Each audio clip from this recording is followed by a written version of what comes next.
Hello, this wellness session is provided to you by the Contra Costa Health Services Wellness Team. Please contact CCHS Wellness at cchealth.org if you have any questions. By viewing today's session, we hope to enhance self and mutual awareness, understanding, and appreciation of different wellness, well-being practices, and perspectives. The content I will provide today is based off of my lived experience, clinical experience, and research.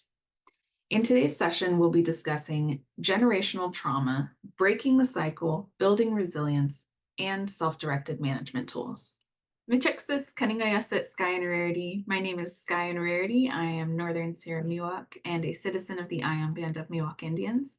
I'm also a licensed marriage and family therapist in Sacramento, where I work with folks in a private practice setting.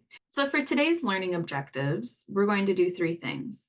Utilizing current research, we're going to define the concept of generational trauma and identify what intergenerational trauma looks and feels like.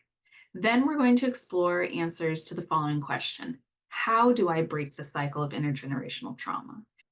And finally, we're going to identify ways to build resilience to intergenerational trauma and identify helpful self-directed change management tools.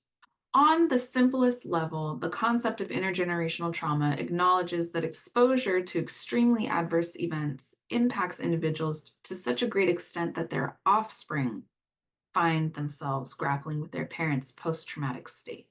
So we can see in this image here that we're going to start with a collective traumatic event, and we're going to look at the 1849 California Gold Rush. So this was a collective traumatic event for Indigenous people up and down the state. Post-traumatic stress was the collective or familial trauma response. This can be the birthplace of family norms or unspoken family rules. So after dealing with a collective traumatic event, the family, right, or families experience post-traumatic stress and behaviorally practice things to kind of distance ourselves from others. Now, moving on to the individual trauma response.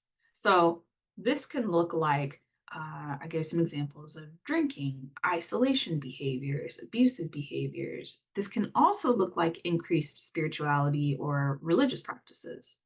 The individual trauma response can be healthy and helpful in the same way that it can also be unhealthy and unhelpful. Now, to complicate this a little bit further, we're moving on to our next little arrowed section. This is where, an individual or familial traumatic event can occur.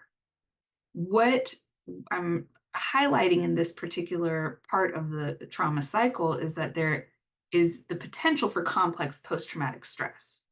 Finally, we have individual trauma response, and this is kind of a repeat of what we highlighted earlier. And this is just to signify that as those compounding relations occur, individual trauma response can reoccur.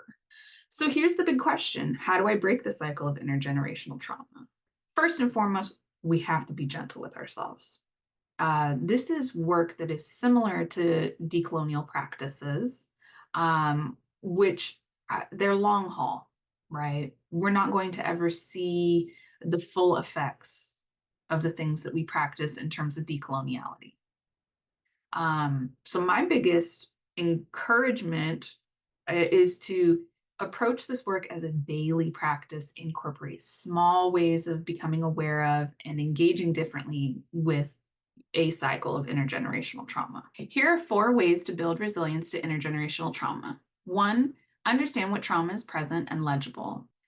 2, learn how to talk about the impact of intergenerational trauma. 3, build relationships with people who are open and willing to talk about the impact of intergenerational trauma. And then 4, create safe space, explicit boundaries with yourself and others when engaged in intergenerational trauma work. By viewing today's session, we hope we enhance self and mutual awareness, understanding, and appreciation of different wellness, well-being practices, and perspectives. The content I provided today is based on my lived experience, clinical experience, and research. This wellness session has been provided to you by the Contra Costa Health Services Wellness Team. Please contact CCHS Wellness at cchealth.org if you have any questions. Thank you.